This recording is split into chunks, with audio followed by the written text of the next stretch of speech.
down yonder in New Orleans, plans for the famous Mardi Gras festival were being made. Our story opens at the committee meeting to select a king to rule over the festivities.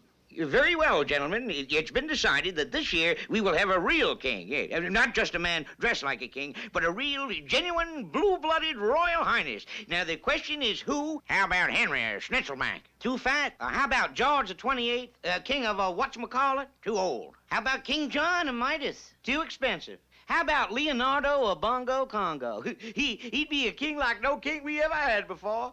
Some days later, there appeared at the court of that kingly king the delegation from New Orleans. It didn't take King Leonardo long to make up his mind, which is the mark of a true king. I'll do it. Odie, take a proclamation.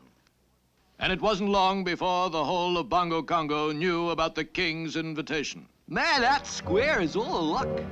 Take this, Big. King Leonardo to rule over New Orleans Mardi Gras. His Royal Highness plans extensive tour of United States, starting with a sightseeing trip down Mississippi. What's that?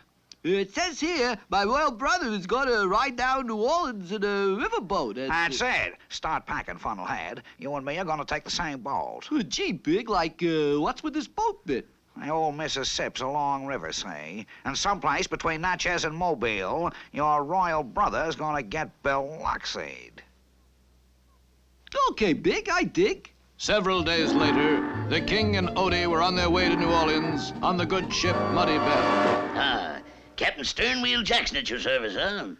Oh, Captain Sternwheel Jackson, you say? Well, now, how do you do? Odie, that name sounds familiar. Yes, sire.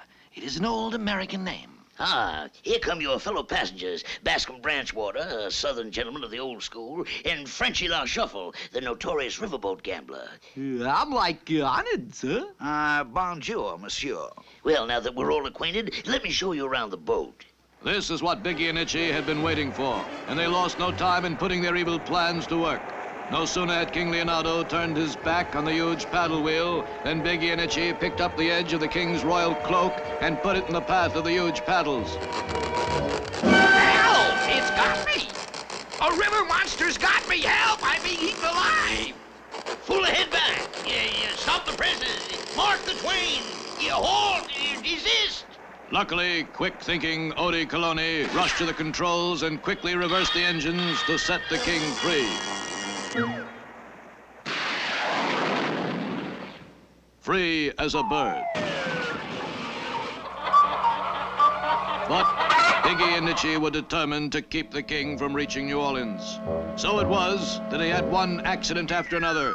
Cargo fell on him. Ladders disappeared before his very feet. But to no avail.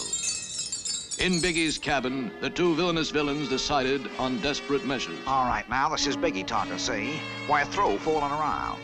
You're gonna fight a shooting duel with his royalness. Legal-like. You mean with guns and all at the bang-bang jazz? Man, I'm for you. You could shoot a cool duel, Big, but I'd be a flat cat. Oh, no, man, I could not. Don't get chicken with me, or I'll have you southern fried, see? I'm the boss here, see? Besides, this won't be exactly a fair duel. Get it? Oh, yeah.